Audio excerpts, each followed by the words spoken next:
कि आज के बाद आप हो और फिर उनके बाद दूसरा कोई। श्री गुरु महाराज जी के बाद दूसरा कोई नहीं हुआ। पावर चाहिए, तपस्या चाहिए, तप चाहिए, वो देखते हैं सब कुछ। आज आप अंदर भी बैठे, ये जो कमरा है, ये कमरा दादा गुरु महाराज जी का कमरा है। वहां बैठो 2 मिनट के, 2 मिनट भी बैठोगे तो आपको महसूस होगा कि यहां कुछ अजीब है। एकदम से आपका जो ध्यान है वो संसार से कट जाए, एकदम भीतर में एक अजीब सी शांति महसूस होगी।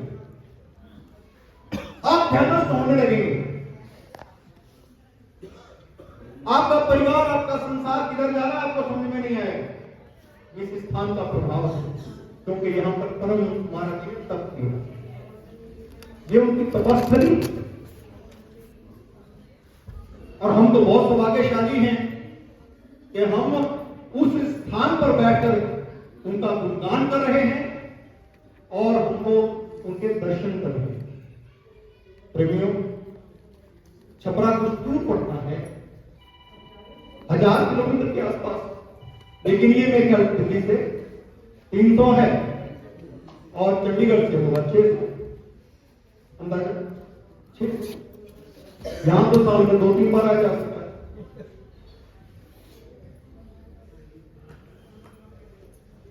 आपने कभी उनका जीवन चरित्र पढ़ा हो, उनके इरशाद पढ़े हो, इरशाद भी सत्संग, क्योंकि परमहंस महाराज जी ने जितने भी सत्संग कहे हैं उन्होंने पहले इरशाद लिखा। किसी स्कूल में नहीं गए लेकिन फारसी जानते थे, किसी मदरसे में नहीं गए अरबी जानते थे, किसी कॉन्वेंट में नहीं गए इंग्लिश जानते थे, और हिंदी, पंजाबी और वो जो तेरी की भाषा थी वो कौन सी थी? पश्तो, मुल्तानी नहीं, पश्तो जानते थे। और किसी स्कूल में तो कभी गए नहीं, ऐसे अवतारी नहीं, जिनके अवतार होते हैं। दादा गुरु महाराज परमहंस दयाल जी ऐसे अवतार जिनसे दुनिया सीखती है। ये जीवन हमारा अनमोल है और हमने शिक्षा लेनी है, वो हमारे आदर्श हैं, हमने उनके सिद्धांतों पर चलना है। प्रेमियों, गुरु बना लेना बड़ा आसान होता है, नाम शब्द लेना बहुत आसान होता है, लेकिन गुरु वचनों पर चलना बहुत मुश्किल है। गुरु चलाता सच के रास्ते में। गुरु ने एक लाइन कही, भाई सच बोलो, या मैं झूठ मत बोलो, बताओ कर सकते हो काम ये? तो ये काम तो बताया कि मैं ये काम करता हूं, कल झूठ नहीं बोलता। और जब से मोबाइल आ गया तो मुझे लगता है 100 गुना ज्यादा झूठ बोल, 100 गुना ज्यादा। दीवार के ऊपर की तरफ खड़ा होता है आदमी, बात कर रहा होता है, एक दीवार के इधर कर रहा होता है, यार मैं तो दिल्ली में खड़े आमने सामने, इधर एक 10 फुट पल्ली तरफ है, इधर है बीच में दीवार। झूठ बोल। गुरु बताता है सच का रास्ता, सच क्या है, झूठ क्या है इस संसार में, और हमने इस चीज को सीखना है। क्योंकि जो गुरु हैं, आजकल का हिसाब किताब देखें तो परमहंस महाराज जी की जो वाणी है उसको पढ़ते हैं तो लगता है कि वो संसारिक लोगों के लिए है ही, संसारिक लोगों के लिए, गृहस्थी लोगों के लिए उनकी वाणी है ही। उन्होंने जितना कुछ भी कहा वो सारा का सारा संतों के लिए। इतनी कठिन भाषा थी, फारसी अरबी के शब्द हैं, समझ में नहीं आते थे, लेकिन महापुरुषों ने बड़ी कृपा की है, उसको सरल किया है। अब उसको पढ़ते हैं तो समझ में आता है कि वो तो सारा कुछ संत महापुरुषों के लिए, जो उनके शिष्य थे उनके लिए उन्होंने सारा कुछ कहा, क्योंकि इन संत महापुरुषों ने आके सत्संग करते हैं। उन्होंने समझाया कि जीवन की दिशा क्या होनी चाहिए, जीवन की दशा क्या होनी चाहिए। प्रेमियों, आज का जो युग है वो बड़ा अजीब है, बड़ा अजीब।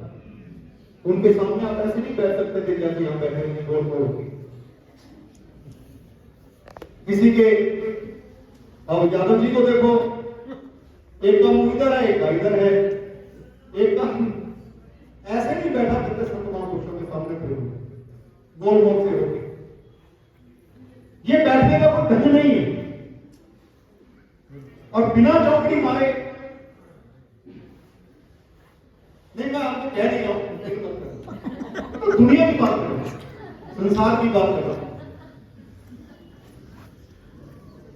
संसार की बात कर रहा हूं कि गुरुओं को क्या मान लिया गुरु। एक छोटी सी बात सुनाता हूं आपको। कोई चेला था, मिश्रा जी को बताइए वैसे, और गुरु जी के पास चला गया। गुरु जी ने खूब सेवा की, धनवान चेला था, बिठाया और सुना काम धाम कैसा चल रहा भाई, तो बहुत अच्छा चल रहा महाराज। कोई और सेवा, बोले महाराज आपका एक बड़ा सुंदर सा स्वरूप चाहिए। बोले स्वरूप तो तुझे दिया था, कोई तस्वीर तो तुझे दी थी मैंने, इतनी फोटो बड़ी सुंदर। बोले महाराज तो घर में रखी है, पूजा पाठ करता हूं उसकी, तो अब किस लिए चाहिए। बोले महाराज दुकान के लिए चाहिए, शोरूम में लगानी है ना। बोले शोरूम में क्या करेगा। बोले वो ऐसा महाराज कई बार बाहर ला जाते हैं, जब रेट बताते हैं तो फिर मानते नहीं।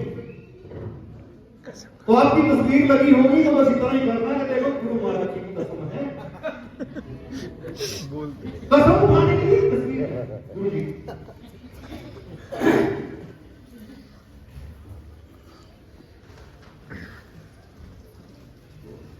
एक बात गुरु महाराज का नाम का झूठी पे, गुरु का नाम लेकर मिलावट वाला मान के,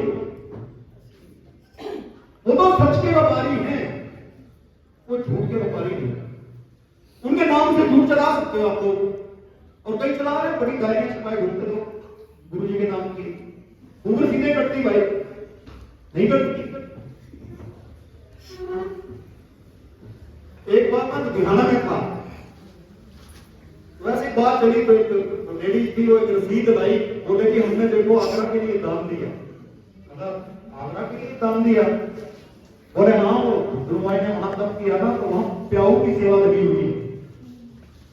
तो मैंने देखा कोई महाराज 1100 का ले गए नोट, उससे 1100 रुपए इकट्ठे करके 1100 की पर्ची कटी हुई थी, और वहां पर कोई प्याऊ नहीं लगा हुआ था, पानी की सेवा ले गया। ऐसे ऐसे चीजें नहीं है। और गुरु तो करते सच का व्यापार। सच क्या है। परमहंस दयाल जी महाराज ने तप किया अपने जीवन में, अपनी कितनी प्रॉपर्टी उन्हें छोड़ी वो आप सब जानते हैं। घर से एक वस्त्र लेकर भी नहीं चले, एक वस्त्र भी घर से उन्होंने उठाया नहीं, बिल्कुल दिगंबर निर्वस्त्र, एक भी वस्त्र उन्होंने घर से नहीं लिया। दो घरों की प्रॉपर्टी छोड़ दी और बिल्कुल इधर बिहार के जो बक्सर के जंगलों में, वहां तपस्या की खूब करती है। यहां बहुत बात है जयपुर में आनपुर जी की कृपा हुई तो उन्होंने चद्दर दी। उस टाइम तो ये भी जंगल ही था, जयपुर तो बहुत दूर था, यहां से 5-6 किलोमीटर दूर। अब तो जयपुर यहां से आगे बढ़ गया, लेकिन उस वक्त ये जंगल था। लेकिन यहां उस वक्त की संगत आती, बहन बेटियां आती, मत्था टेकती, राजा महाराजाओं की राजकुमारियां आती थी, रानियां आती थी, क्योंकि यहाँ के जो राजा थे वो इनके शिष्य थे। तो ऐसे महाराज की करता हूं, और ऐसा ज्ञान, ऐसा भगवान ने दिया। श्री सतगुरु ने भगवान से 13 साल तपस्या करवाई आगरा में, और 13 साल के बाद जब निकले तो इतने वरदान, आज तो राम कहो तो राम है, कृष्ण कहो तो कृष्ण है, आज उनको गुरु नानक कहो तो ये गुरु नानक है।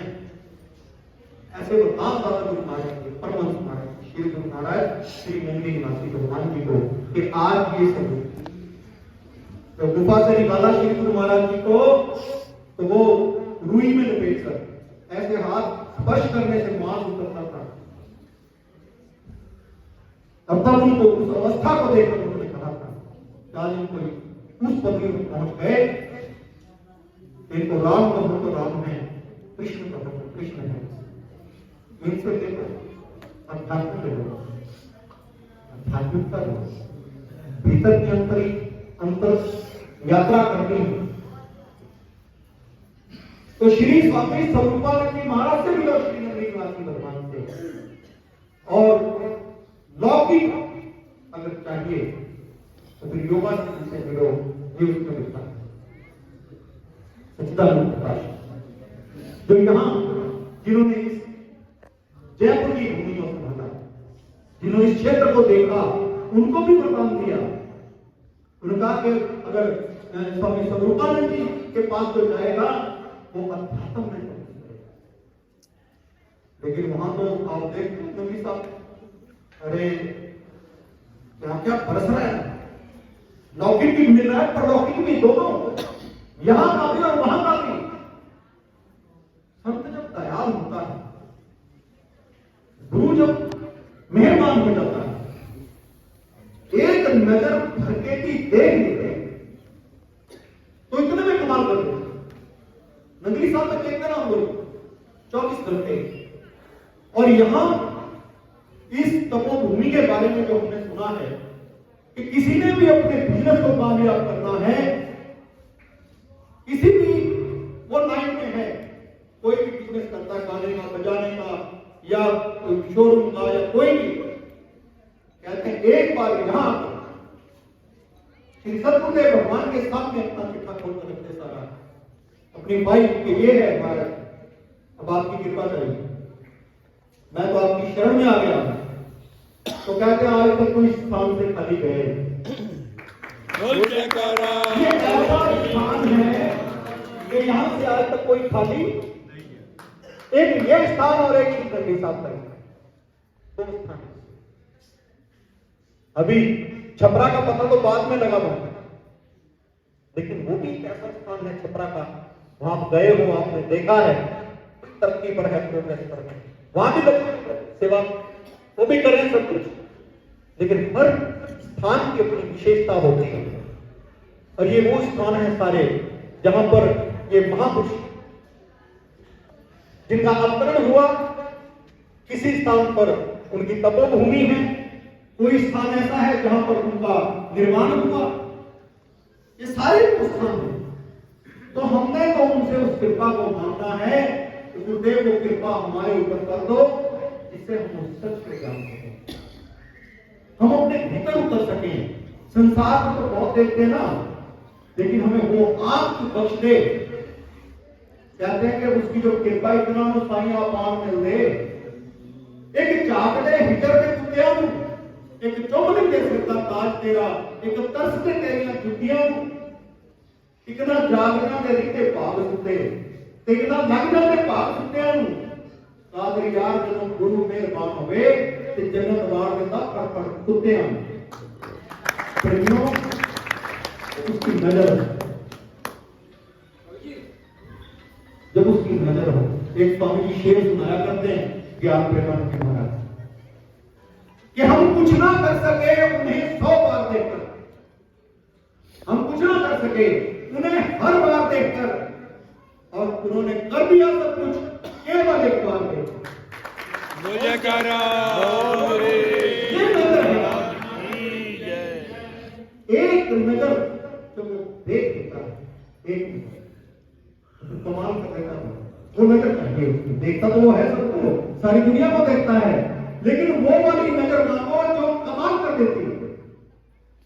नजर कमाल करती है, नजर उठ गई तो दुआ बन गई।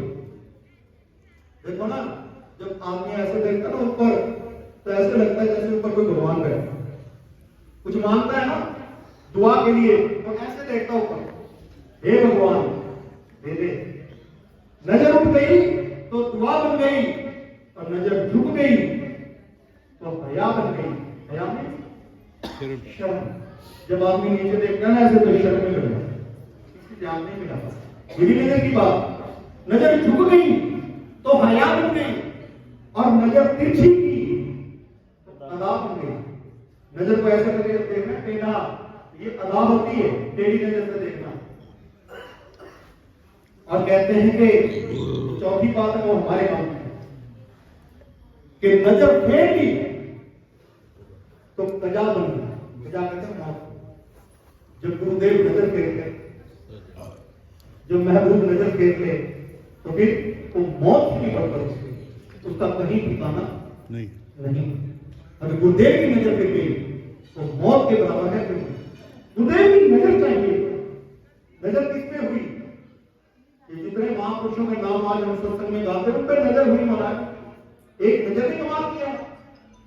तुम्हें क्या सुनाऊं मैं सतगुरु, तेरे सामने मेरा हाल है, तेरी एक नजर की बात है और मेरी जिंदगी का सवाल है। तुम्हें क्या सुनाऊं मैं सतगुरु, मेरी हर खुशी तेरे दम से है, मेरी बंदगी तेरे दम से है, मेरी शाम है तेरी जुस्तजू और मेरी सुबह तेरा ख्याल है। तुम्हें क्या सुनाऊं मैं उसकी नजर चाहिए। एक नजर पड़ी थी बाबा फरीद ने ना बहुत तपस्या की 36 साल।